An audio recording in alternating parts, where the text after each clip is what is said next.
con la conducción de Sebastián Aguirre.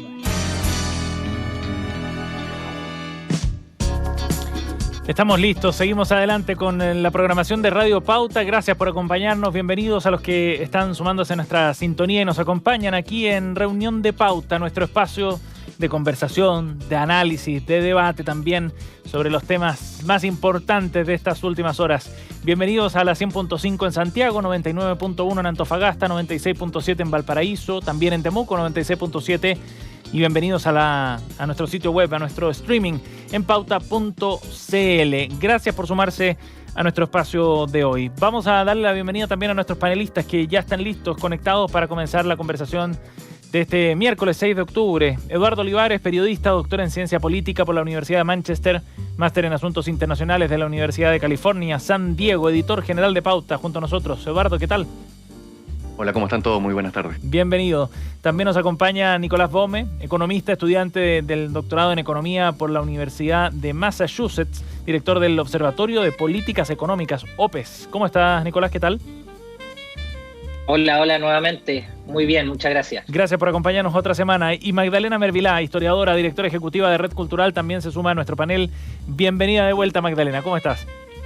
Muchas gracias. ¿Cómo estás, Seba? ¿Cómo estás, Eduardo? Y también Nicolás. Gracias por acompañarnos.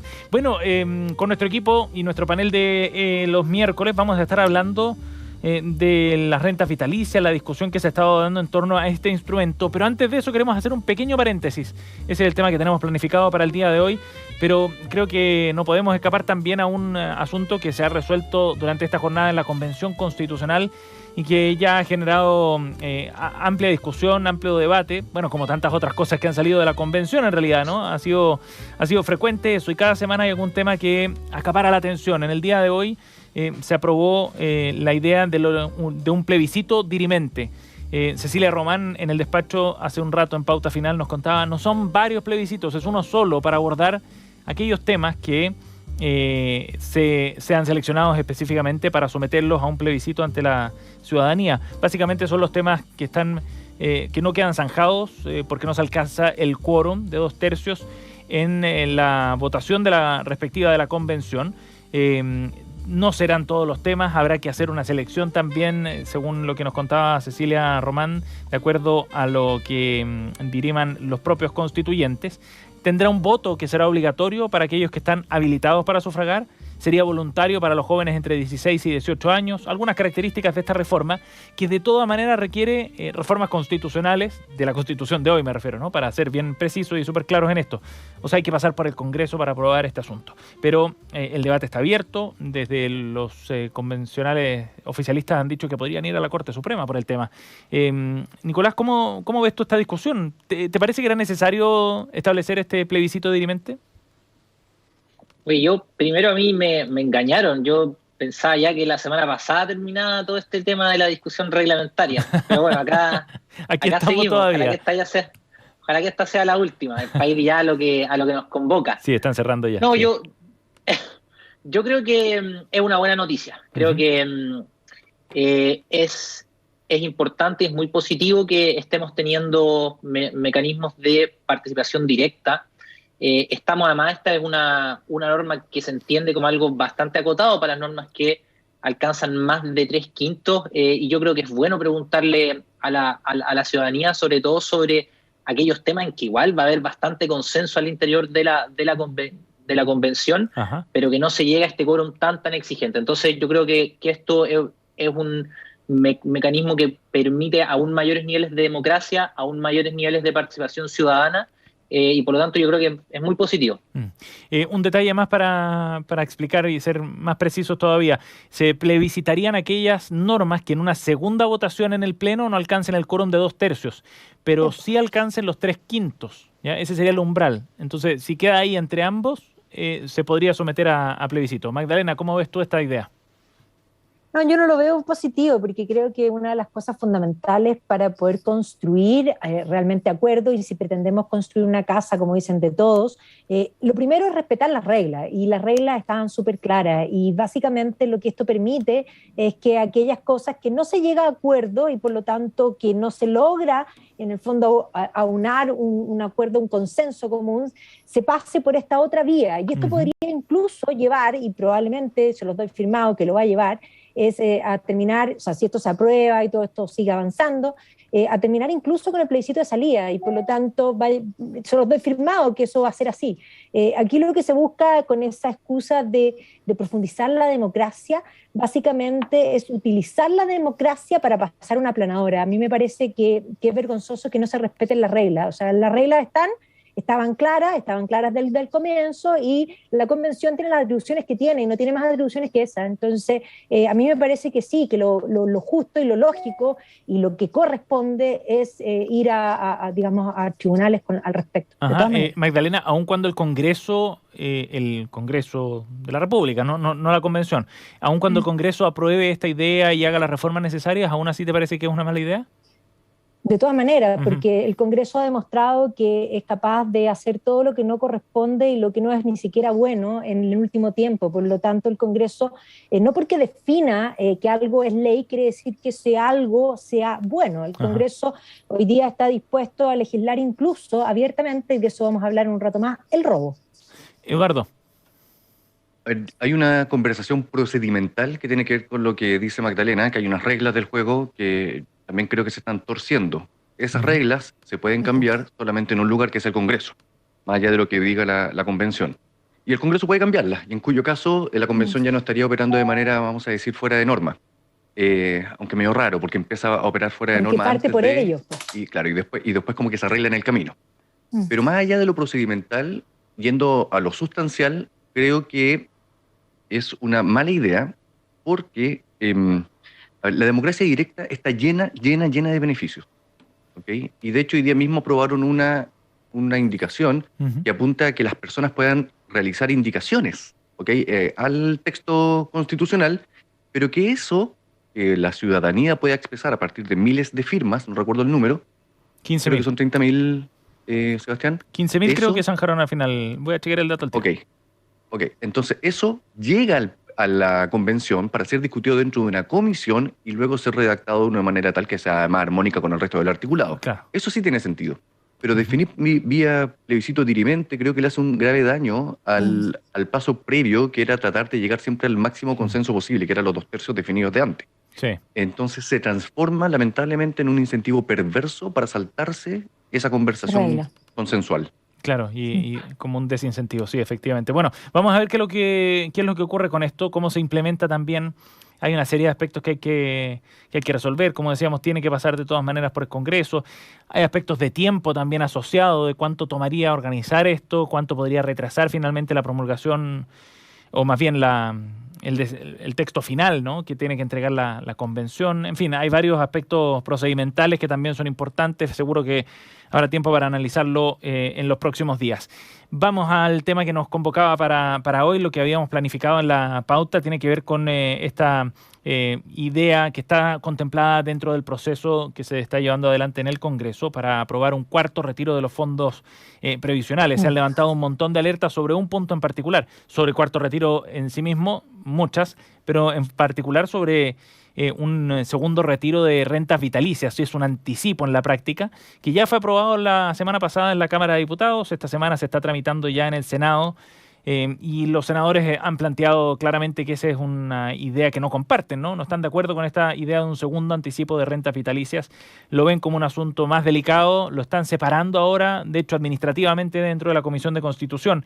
Y han llegado varias advertencias de la Comisión de Mercado Financiero. Dijo que esto podría llevarnos a uno de los riesgos para el sistema financiero más importantes de los últimos 35 años, es decir, de la crisis de comienzo de los 80, aquella crisis bancaria. Hay advertencias también de las mismas aseguradoras respecto a lo que esto significaría, de algunas cámaras de comercio también que han advertido sobre el impacto en la imagen de Chile afuera. El tema es particularmente sensible y ha generado un análisis distinto, diría yo, incluso del mismo retiro del 10%, del cuarto. Hablemos de esto y démosle un poco de contexto. Magdalena, partamos con tu mirada porque tú planteabas que hablabas directamente de un robo, ¿no? Decías en tu intervención anterior. Pues, por supuesto, es robo porque hay que comprender que cuando uno contrata una renta vitalicia, uno deja de ser dueño de esos fondos. Uno le entrega los fondos a una aseguradora para que esta aseguradora a su vez le, valga la redundancia, asegure una cierta renta mensual por el resto de la vida, ya sea que uno viva más o uno viva menos. Si uno vive menos es el negocio para la compañía de seguro, y si uno vive más es básicamente el negocio para la persona, porque ahí depende de cuánto la persona viva. Pero esos fondos ya no son de la persona.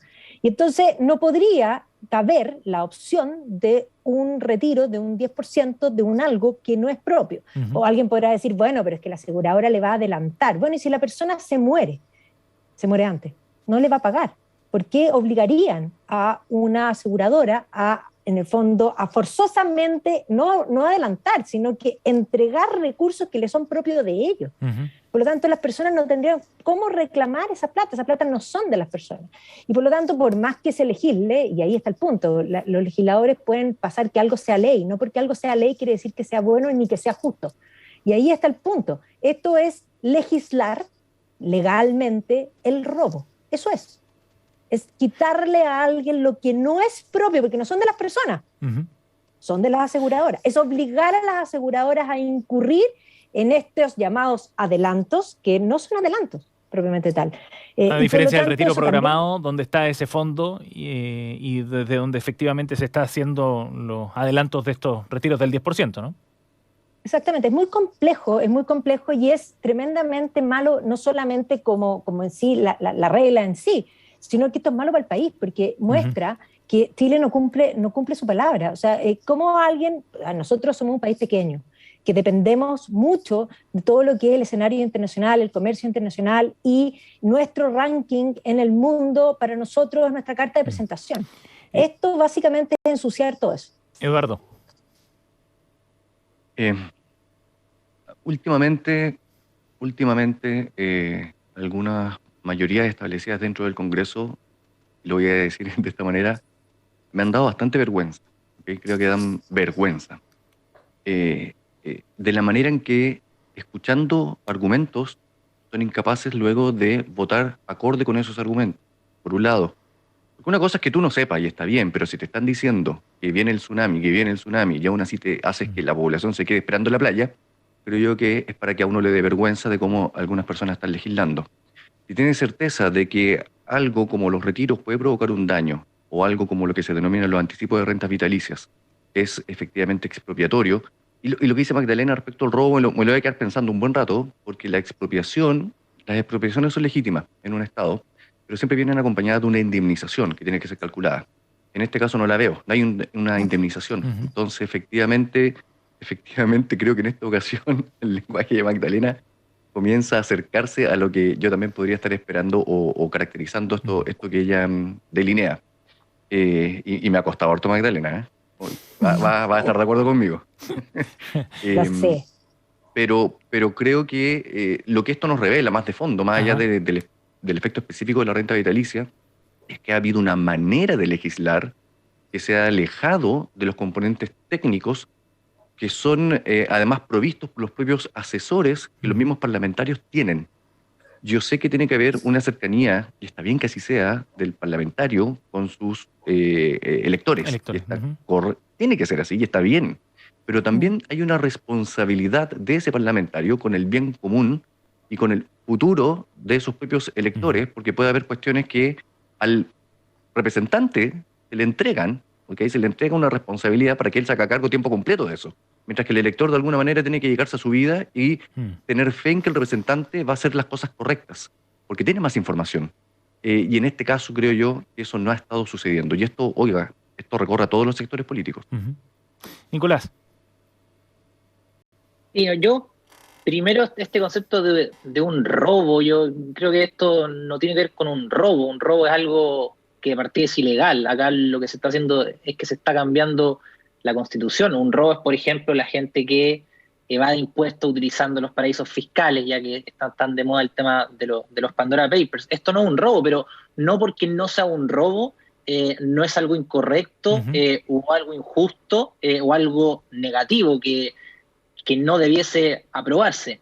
Yo creo que efectivamente acá, por supuesto que hay un error bien importante, digamos, al menos un error que sale de la Cámara de Diputados.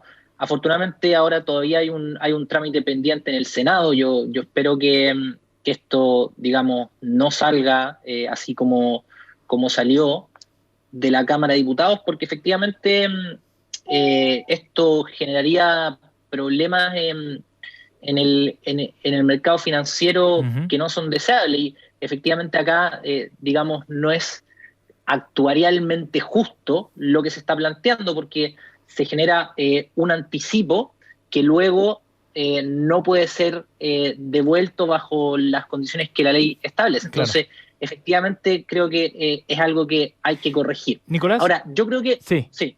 Te quería preguntar, aparte desde ese punto de vista técnico y que ya queda más o menos delineado, ¿qué otras implicancias políticas ves tú también desde el punto de vista de la imagen que está proyectándose a nivel institucional de Chile? ¿Coincides en esas evaluaciones negativas sobre lo que está ocurriendo desde el punto de vista de cómo se legisla, qué certidumbre se le da a los inversionistas, la imagen que proyecta Chile afuera? ¿Cómo ves tú ese tema? Sí, yo justamente para allá quería ir. Yo creo que esto efectivamente muestra de manera muy clara que estamos en un momento de crisis institucional. Esta idea ya casi repetida, cliché, de la crisis como el momento en que lo nuevo no termina de nacer.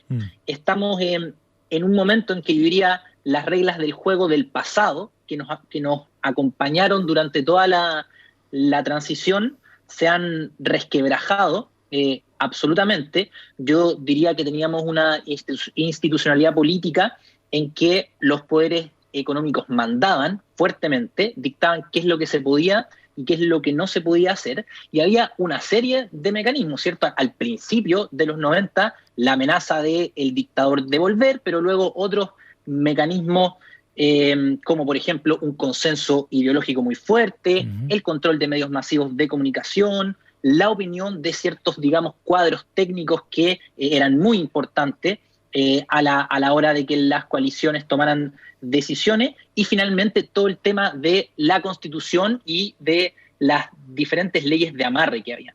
Todo ese esquema institucional de una época, que es el esquema que heredamos de la dictadura, se ha venido resquebrajando fuertemente desde al menos el 2011, y ha terminado por hacer crisis totalmente.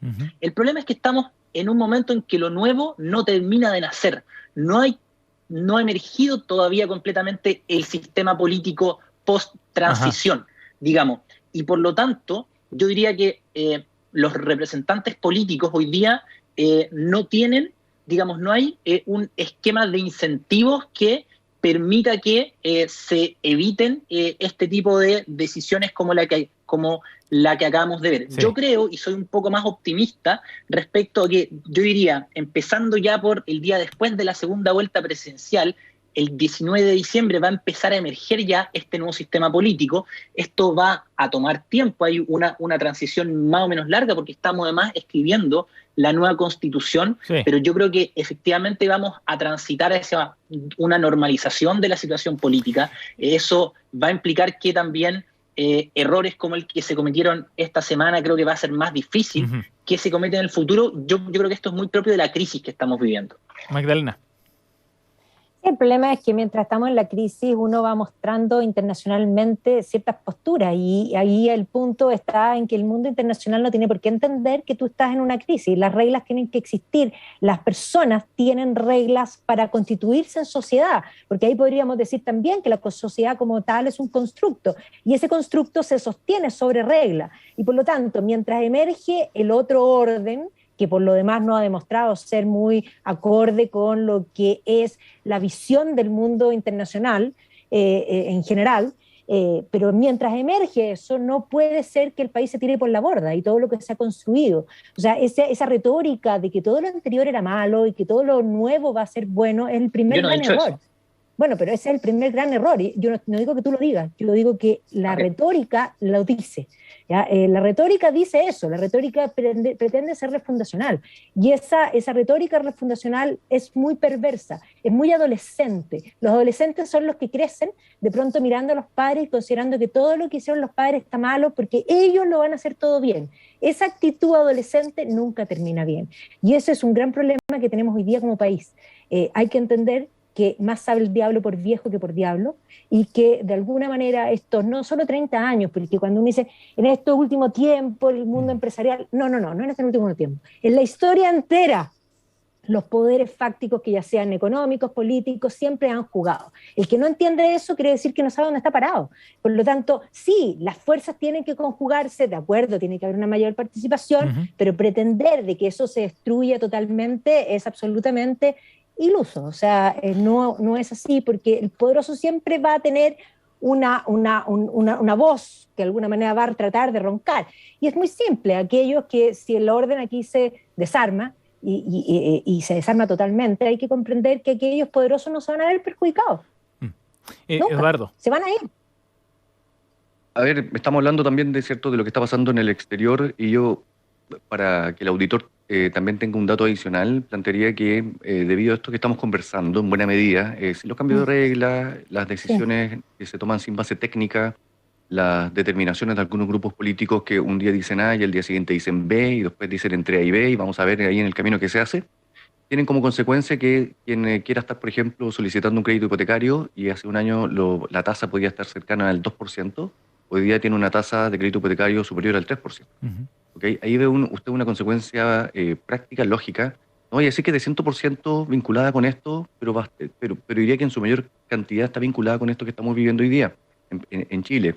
Estamos mirando hace poco las tasas de interés de los bonos del Estado, los bonos en pesos, los bonos en UF, que se emiten en distintos mercados, de distintos plazos, que están todos subiendo. ¿Qué significa eso? Significa que hoy día en el mundo se ve que Chile está más riesgoso. Y si yo veo que Chile está más riesgoso, le presto menos plata. O si le presto plata, se la presto más cara. Y si le presto más cara la plata a los grandes bancos, en fin, también se le presto cara al Estado. Bueno, eso también significa que usted como consumidor, quizá no hoy día, quizá no ayer, pero en unos meses más, en un año más, cuando quizá haya un gobierno, por ejemplo, puede ser un gobierno de Boric, ese ciudadano va a tener un costo de crédito muy alto. ¿Okay? Y eso también, por lo tanto, es contraproducente para los mismos planes de cualquiera de las fuerzas políticas que hoy día quieran gobernar Chile. Eduardo, ahora, ¿cómo se insertan esos análisis técnicos o esos aspectos que cuando se hacen proyecciones y cuando los técnicos en particular lo ponen en el debate? Porque pareciera no pesar demasiado en la discusión política, ¿o cómo lo ves tú?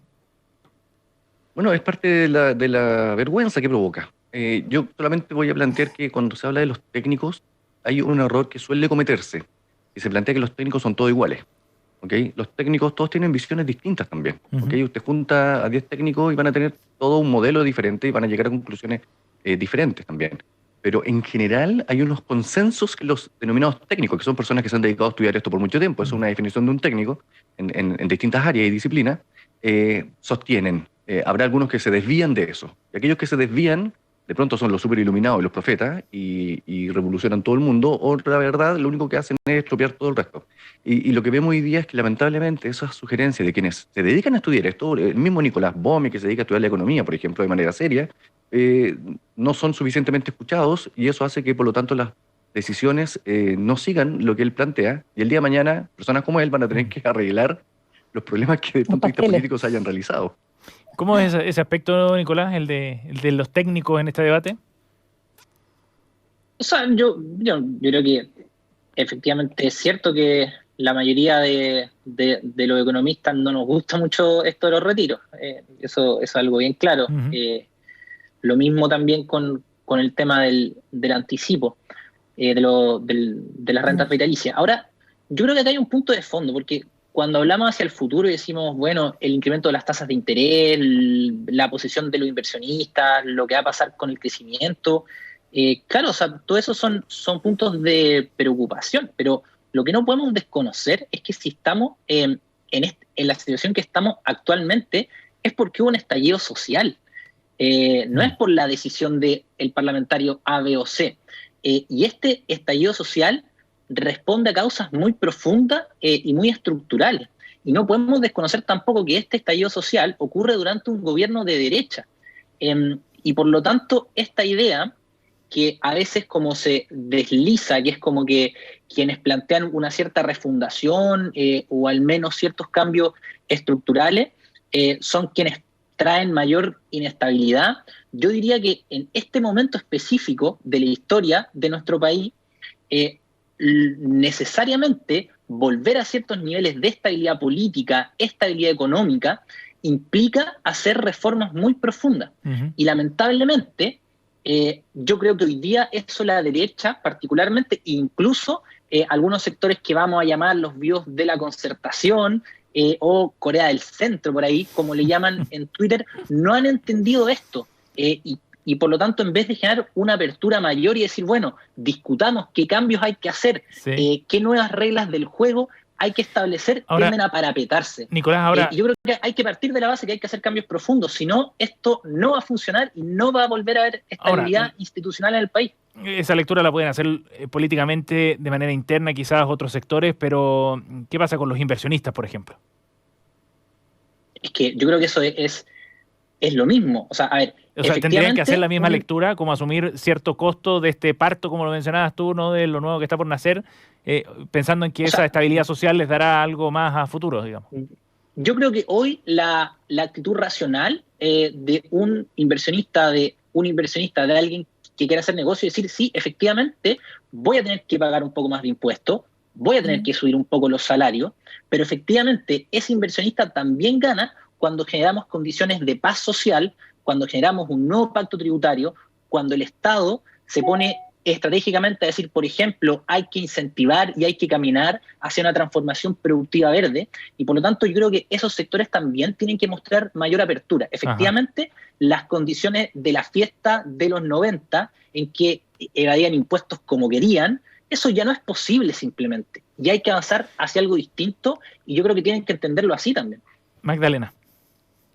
Bueno, ahí hay que tener en cuenta que hay dos tipos de inversionistas. El nacional podrá tener esa postura que plantea Nicolás porque es chileno y porque de alguna manera aquí tiene puestos sus cosas, pero probablemente va a estar mirando también dónde poner más otros huevos, porque de pronto la canasta con todos los huevos juntos se convierte en algo peligroso y en algo extremadamente complejo, ¿ya? Pero el inversionista extranjero tendría que estar absolutamente loco para pensar en invertir en Chile. O sea, a ver, aquí es súper simple. Si uno mira, cuando uno hace negocio, tú no vas a invertir en algo que te genera un riesgo potencial de perder tu inversión. Tendrás que ser imbécil. Y por lo tanto, lo lógico es, y es lógico, un dedo de frente, que si alguien estaba pensando en hacer negocio en Chile porque tenía en el fondo costos más caros, pero tenía poco riesgo, y hoy día vas a tener costos caros y alto riesgo, bueno, a lo mejor le conviene invertir en Botswana. Eduardo, lo último antes de ir a la pausa.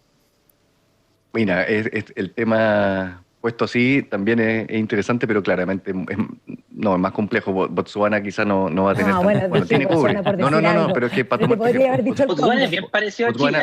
Hablemos entonces de Lesoto, que es un favorito mío. Lesoto.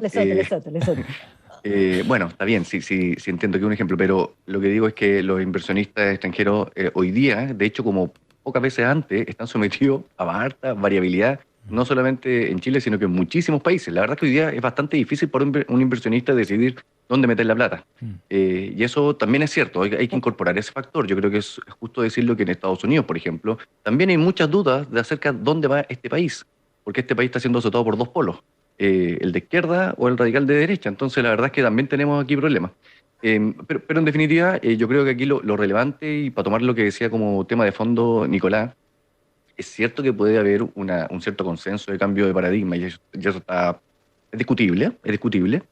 Lo que a mí me sorprende es que no haya decisiones políticas hoy día, sabiendo de que se cometen errores, los errores de parto, de no corregirlos a tiempo. Yo creo que eso es más sorprendente, porque tú te puedes equivocar de modelo en la medida en que tú estés convencido de que lo que estás haciendo está correcto. Pero cuando sabes que lo que estás haciendo está incorrecto y si persistes en ello, ya no hay un error. Eso es medio con alevosía, creo yo, porque ahí el problema que se está cometiendo. Eduardo Olivares, Nicolás, dale. Lo último. Sí, muy cortito. A mí me cuesta mucho pensar en qué países hay alta estabilidad institucional con bajo impuesto y bajos salarios. Eso en general no ocurre mucho. Si uno va al mundo desarrollado, pagan más altos impuestos, pagan mayores salarios, hay mayor estabilidad. Es muy difícil tener países tan desiguales que sean estables políticamente, porque hay ciertos niveles de desigualdad y de precarización que no son tolerables. Yo creo que simplemente estamos avanzando hacia una estructura que nos debiese permitir, si conducimos bien el proceso y con todos los riesgos, por supuesto, volver a recuperar una senda de crecimiento económico, pero eso necesariamente va a tener que hacerse con otras reglas del juego. Nicolás Baume, Magdalena Mervilá y Eduardo Olivares junto a nosotros aquí en Reunión de Pauta. Nos vamos a ir a una pausa, estamos en vivo, 7:31. Antes de eso quiero invitarlos a que revisen el contenido que Pauta junto a la Facultad de Comunicación de la Universidad de los Andes están desarrollando a través de Watchdog Pauta, un servicio de fact-checking con muy buen olfato. Lo pueden encontrar todos los viernes en las plataformas de Pauta. Pausa y volvemos de inmediato. Principal te invita a participar del segundo Capital Call del Fondo de Inversión Renta Residencial Principal Amplo. Accede al mercado inmobiliario, aprovechando las oportunidades de invertir en un sector con atractivo crecimiento, delegando la gestión comercial. Invierte en Principal y descubre cómo complementar tu portafolio.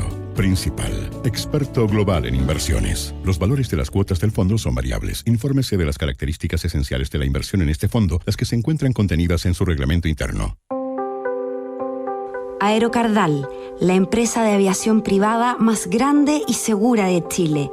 Desde hace 30 años volando al servicio del transporte ejecutivo, charter y traslados aeromédicos en Chile y en todo el resto del continente americano.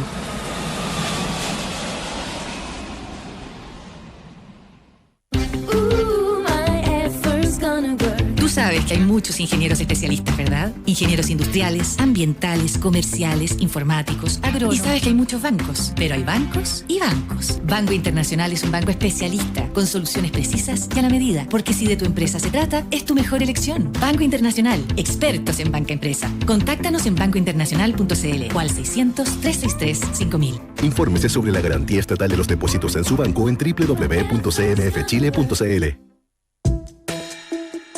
Programa Seguridad Social al alcance de todos presenta medidas de equidad de género en el sistema de pensiones.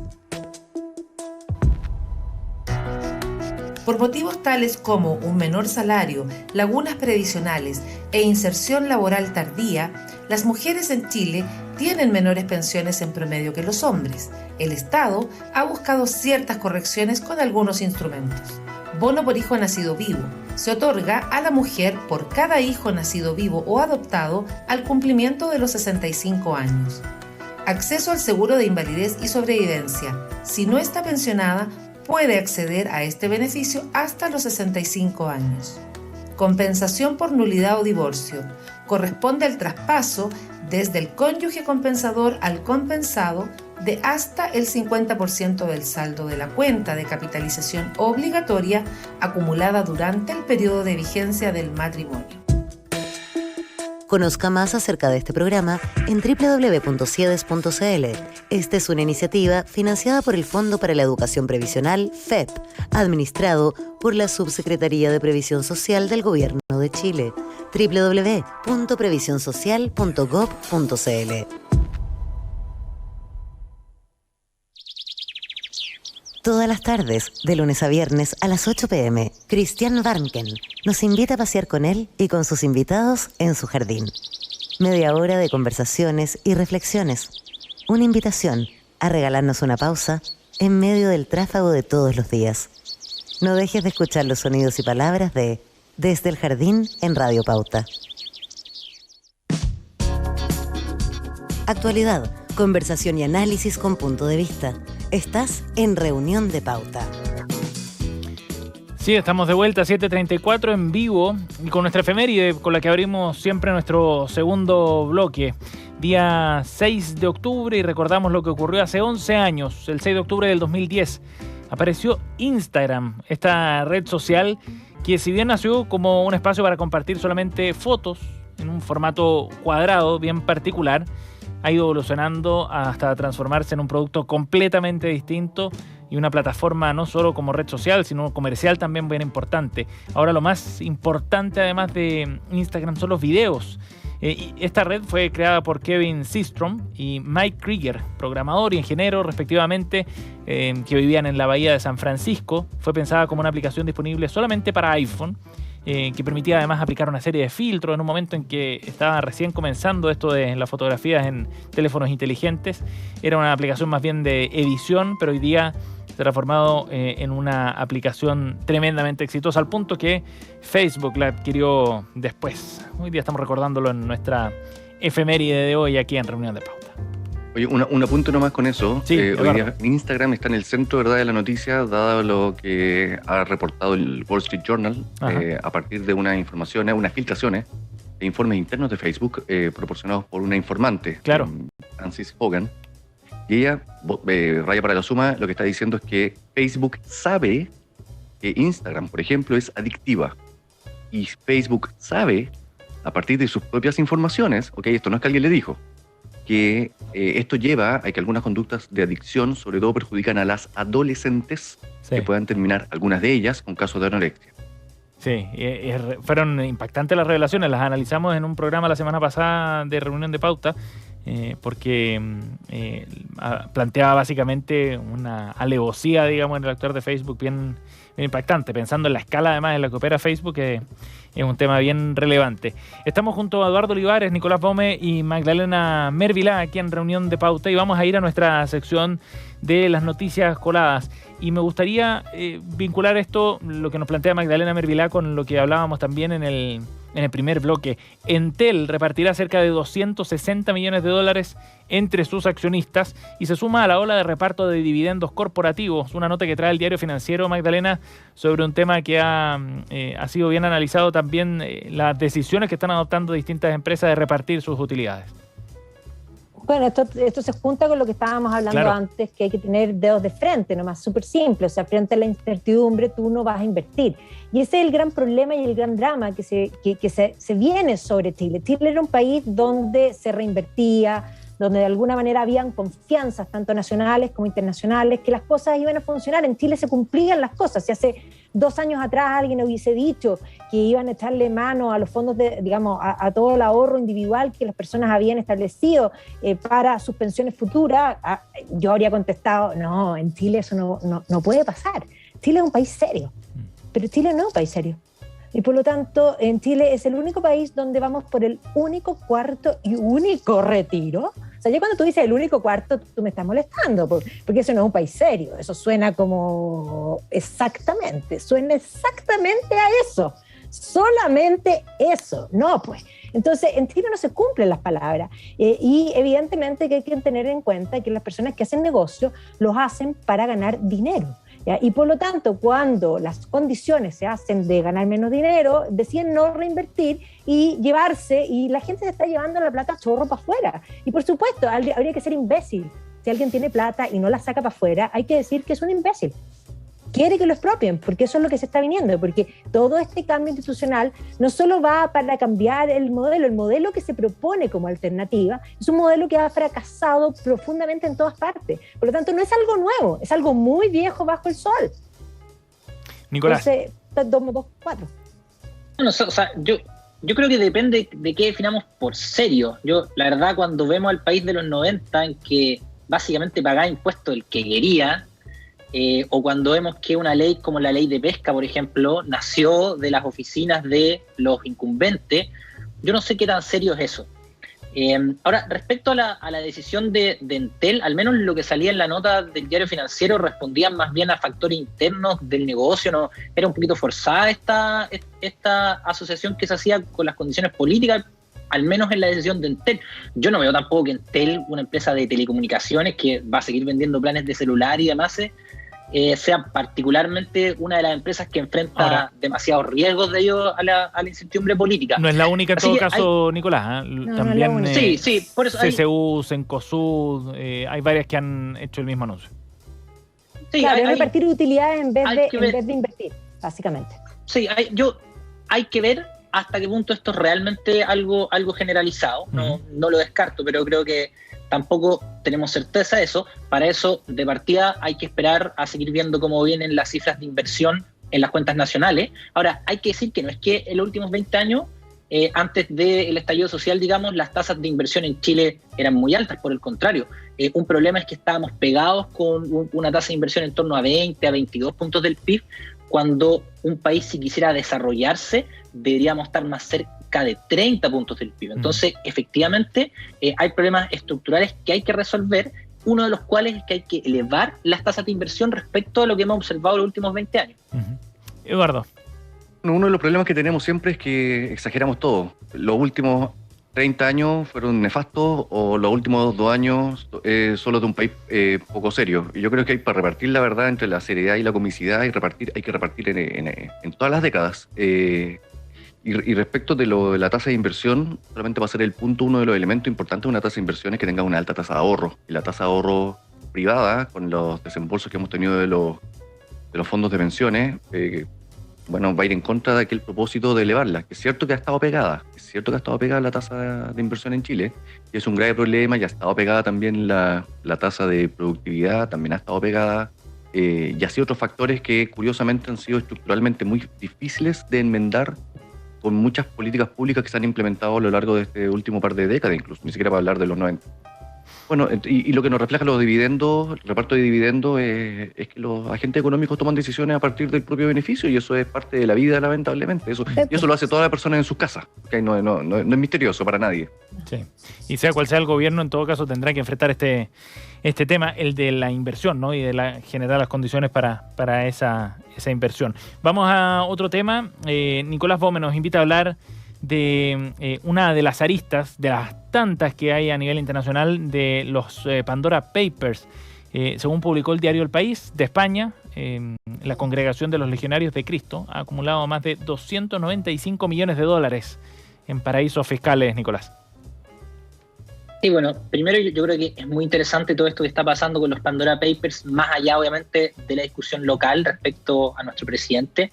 Yo creo que es un muy buen precedente que esto salga a la luz, porque efectivamente pareciera que vamos a ir avanzando hacia ir eliminando estos paraísos fiscales que son uno de los digamos, peores en la arquitectura económica internacional, son una sangría. Por lo tanto, es muy bueno que lo vayamos eliminando. Yo, respecto a los legionarios, mi reflexión era más bien como cuánto poder tiene esta congregación religiosa, que yo al menos no tengo un problema en tanto se puede ejercer una libertad de culto, pero el problema, yo creo que algo que se ve muy fuertemente en Chile, es que son verdaderas estructuras de reproducción de poder político y de reproducción de privilegios. O sea, hay una pequeña élite que van a colegio entre ellos son dueños de colegio, que luego van a la universidad entre ellos son dueños de la universidad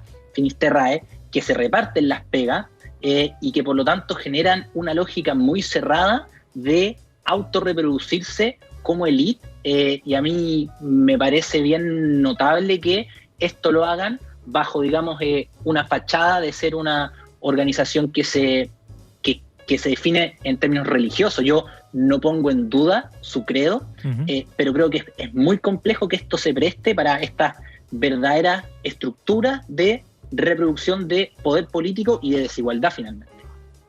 ¿Eduardo? A ver, hay muchas dimensiones, qué lástima que tengamos poco tiempo, pero respecto de la parte de libertad de culto no tiene nada que ver acá, creo yo. 1, 2, yo hago clases en la Universidad Finisterra, por si acaso. No me he reproducido con ningún legionario o legionaria de Cristo. No. Mis estudiantes habitualmente, créeme que en la mayoría de los casos de los que yo tengo, creo que son más bien agnósticos antes que religiosos. Hay gratuidad en la universidad y por lo tanto buena parte de ellos están estudiando con el apoyo del Estado. O sea, no están reproduciendo a la élite. El 51%. El 51% tiene gratuidad, de hecho. Exactamente. ¿Okay? Eso para despejar esa primera cuestión, Nicolás, en este caso específico, ya que tú lo mencionaste. Pero en lo general, respecto de las reproducciones de la élite, un tema que es súper conocido, que Acemoglu y Robinson lo han tratado en su libro ¿Por qué fracasan los países? Está súper documentado y en ese sentido tú tienes un punto. Lo que siempre yo preferiría ver allí es evitar eso de bajemos a la gente de los patines y tratemos de subir, por lo tanto, a las otras personas en los otros patines.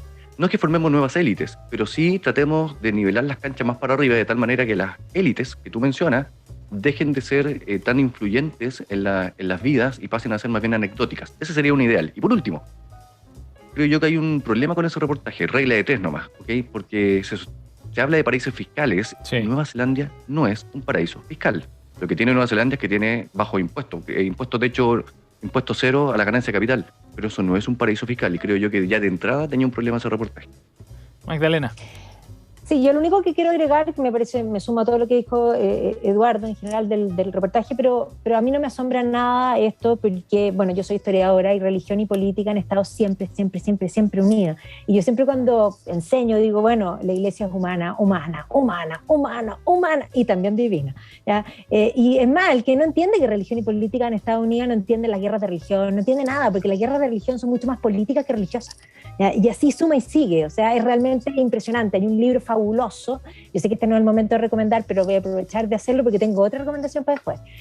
Hay un libro fabuloso de Michael Burleigh, que son 2 tomos, el primero se llama El Poder Terrenal y el segundo se llama Causa Sagrada, y es precisamente de la relación religión y política. A ver, yo creo que es de lo mejor que me he leído en mi vida, o sea, extraordinario. Tanto me gustó que lo googleé, le escribí y le dije, hola, soy Magdalena, quiero ser su amiga, y ahí terminé tomando té con él en Londres y lo traje a Chile 2 veces, así que extraordinario libro, fabuloso.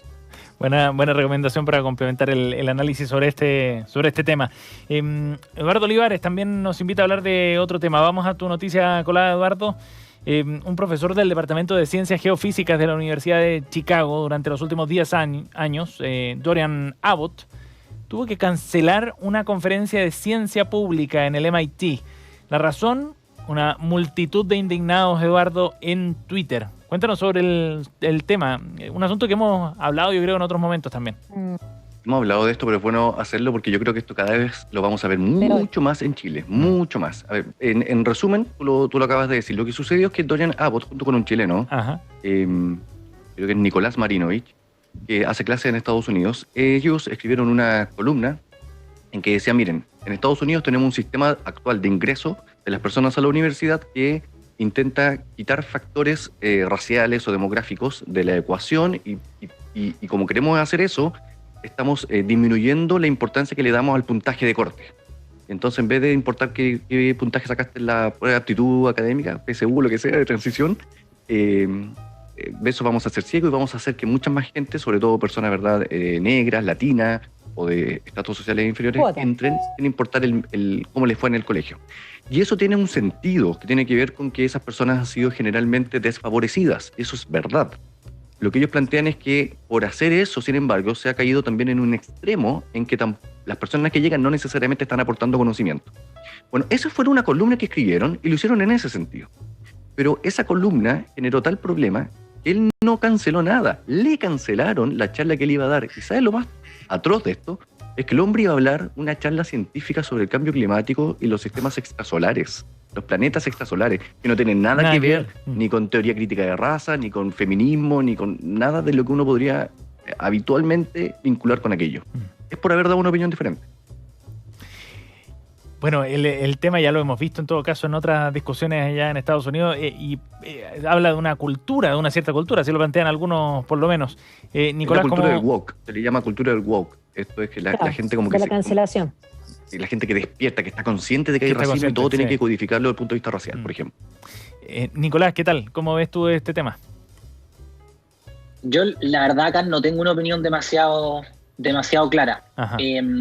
Yo creo que efectivamente que es complejo esta idea de plantear como no, acá somos todos iguales, así que a todos vamos a evaluarlos en su mérito, sus postulaciones, cuando está súper claro que eso no es así. En Estados Unidos particularmente hay un problema racial muy complejo, por supuesto también están todos los temas de género, y por lo tanto creo que desconocer eso es muy complejo y permite legitimar estructuras de dominación que es muy complicado que se sigan reproduciendo en la universidad. Dicho eso, yo entiendo por ejemplo, que ciertos estudiantes puedan haberse sentido incómodos trabajando con este profesor, que hayan, por ejemplo, demandado, como al parecer hicieron algunos, dejar de trabajar con este profesor porque simplemente sienten que moralmente no se sienten cómodos con eso. Ahora, claro, el salto de decir, por ejemplo, no va a poder dar una charla sobre estos aspectos bien científicos, eso es mucho más discutible y es mucho más complejo. Yo la verdad no lo tengo claro, pero yo entiendo que en un momento en que una sociedad busca avanzar hacia reconocer que han habido colectivos marginalizados, que surjan estas voces desde espacios de, digamos, de élite, como lo es ser profesor universitario, hace un flaco favor a que efectivamente haya muchos mayores niveles de inclusión. Magdalena. A mí lo que más me preocupa es que se pierda la libertad de opinión, porque creo que una de las cosas fundamentales de la universidad como tal es generar en los alumnos la posibilidad del pensamiento crítico, y el pensamiento crítico solo se genera cuando se está realmente sometido a distintas opiniones. Entonces, cuando se establece que hay ciertas verdades que son establecidas, es más, se dice la verdad no existe, pero esa es la primera gran verdad, y se convierten, así como podríamos decir, en hierro ciertas verdades y en la única postura políticamente correcta, a mí me parece un peligro para la intelectualidad como tal.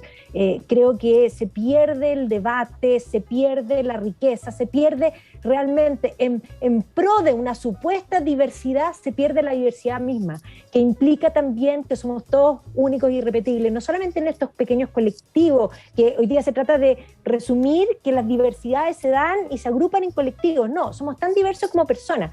No hay nadie igual a mí, ninguno, nadie, jamás, en ninguna parte. No hay nadie igual a Nicolás, no hay nadie igual a Eduardo, no hay nadie igual a ti, a nadie. Somos todos distintos, y por eso mismo la universidad es un lugar donde debe haber debate y deben haber opiniones. Y hoy día el debate está prácticamente prohibido porque hay ciertas ideas que de alguna forma políticamente están vedadas. Y a mí eso me parece totalitario y inmensamente peligroso. Magdalena Mervilá, Nicolás Bome y Eduardo Olivares junto a nosotros aquí en Reunión de Pauta. Nos vamos a nuestro último segmento, al de los datos y recomendaciones que nos traen nuestros panelistas. Magdalena ya... Quiero partir. ¿Quieres partir, Eduardo? Sí. Dale, parte tú. Esto es a la carta, ningún problema, dale. A ver, ¿sabían ustedes que la iglesia de la Veracruz en Segovia tiene orígenes románicos y que se pensó en algún minuto que podía ser una obra de los templarios, pero no? ¿Sabían ustedes cómo se vinculan los molinos de Consuegra con el Quijote de la Mancha? ¿O la Catedral de Burgos? ¿Cómo se vincula con el Cid? Bueno, todo eso lo puede descubrir siguiendo los videos en YouTube y la página web de red-cultural.cl, que nuestra amiga Magdalena Mervilá ha realizado, y ella estuvo en viaje, ¿verdad?, en la última parte de semana en España, y me he documentado con esas cápsulas que ella proporciona en esos videos de YouTube. Y me han hecho aprender muchísimo, Magdalena. Así que felicitaciones y totalmente recomendado. Buena recomendación, está muy buena. En eso andabas en la última semana, ¿no, Magdalena? Exactamente, sumida ahí en la historia de España. Renovando, sí. Nueva temporada que se viene el primer semestre. Muy bien, buena recomendación, Eduardo. Magdalena. Bueno, yo voy a recomendar, porque hoy día tengo que decir que tal vez no es muy académico lo que voy a citar, pero a mí me hace reír muchísimo, pero hoy día el economista Flaite recomendó, muy académico. Todo un personaje en Twitter, todo un personaje. Todo un personaje, me encantaría saber quién es, hay varios que uno quiere saber quién es. Hay hartas teorías. Son. Hay hartas teorías, exactamente. Muchas teorías. Sí. Muchas teorías, pero el economista Flaite recomendó y puso un extracto de la película, en españolísimo, de El Mercader de Venecia. Y lo puso respecto a este asunto de precisamente de las rentas vitalicias. Y entonces yo me fui a la obra y creo que es un buen momento para leer El Mercader de Venecia, porque ahí aparece un momento en que el propio Antonio le dice, en el fondo, cuando tratan dice no, Venecia no puede pasar a llevar los privilegios de los extranjeros, porque hacerlo sería condenarse. Siendo un país tan pequeño, o sea, Venecia es una república pequeña que vive del comercio exterior, no puede pasar a llevar las normas. Y eso es Shakespeare. Eso es el siglo XVI, porque el siglo XVI, el XVII, el XVIII, el XIX, el XX, el XXI, básicamente el sentido común sigue siendo el mismo. Por lo tanto, todos aquellos que se les cayeron los dedos de frente, mi recomendación es leer a Shakespeare y El Mercader de Venecia para entender lo que es realmente la justicia, darle a cada uno lo que es de propio suyo. Está buena la recomendación también. Perdón, es que no puedo evitarlo. Venecia, la República de Venecia está considerada uno de los ejemplos de malas instituciones inclusivas, sobre todo extractivas, que pone en por qué fracasan los países en Monroe y Robinson. Entonces, ojo. Claro, pero aquí él lo hace en relación al juicio. El juicio del Mercader de Venecia es considerado un episodio particular. En el fondo de un episodio, claro, de una justicia, como muchos dicen, salomónica. Y ahí aparece Porcia, que es esta mujer que además se llama Porcia. A nadie le puede poner puerta a alguien, pero se llama puerta. ¿Y por qué se llama puerta? Bueno, ahí hay que entender que Shakespeare se refiere al concepto de la iglesia como concepto en ese minuto. Nicolás Fome, tu recomendado para hoy día. Sí, yo también voy a recomendar algo que está muy relacionado con la discusión que hemos dado hoy día. Es un libro. Es un libro de José Miguel Ahumada, que es uno de esta nueva camada de académicos que han venido con una visión más crítica respecto al desarrollo de Chile de los últimos 30 años. Él tiene un libro que editó hace un par de años que se llama The Political Economy of Peripheral Growth, la economía política del desarrollo del crecimiento periférico, en donde básicamente yo diría que genera una visión bastante ponderada de lo que fue esta inserción chilena en el mundo basada en los recursos naturales, y donde efectivamente reconoce que eso dio, digamos, 10 años de muy buen crecimiento, pero que eso simplemente se agotó y que eso hoy día ya no va a volver a dar crecimiento. Entonces, en esto que plantea Magdalena de que no es que se hizo todo mal antes, ni tampoco todo bien, por supuesto, hay que reconocer que lo que hizo tuvo algún grado de éxito en su momento, pero también reconocer que eso está agotado y eso no da más. Creo que este libro es muy bueno, documenta históricamente muchas de las decisiones de política económica que se tomaron tanto en la dictadura como en los gobiernos de la Concertación en los 90 fundamentalmente, y creo que es muy interesante para analizar la coyuntura hoy, teniendo una interpretación de los últimos 30 años de desarrollo. Buena recomendación también entonces para entrar con otro punto de vista a ese debate. Nicolás Fome, Magdalena Mervilá y Eduardo Olivares junto a nosotros. A los tres, muchas gracias. Un gusto. Muchas gracias. Chao, que esté muy bien. Hasta la próxima semana. Gracias. Gracias por acompañarnos aquí en Reunión de Pauta en la 100.5. Ya viene Cristian Barken desde el jardín conversando con Andrés Julián, quien se dedica a la ilustración de naturaleza. Ha ilustrado más de 1000 libros y entre ellos, ojo, el Fausto de Goethe. Así que vamos a tener una muy buena conversación a continuación en Reunión de Pauta. Gracias por acompañarnos. Nos vemos mañana en otra edición de Reunión de Pauta. Acabas de escuchar una hora de conversación y análisis con punto de vista. Esto fue Reunión de Pauta,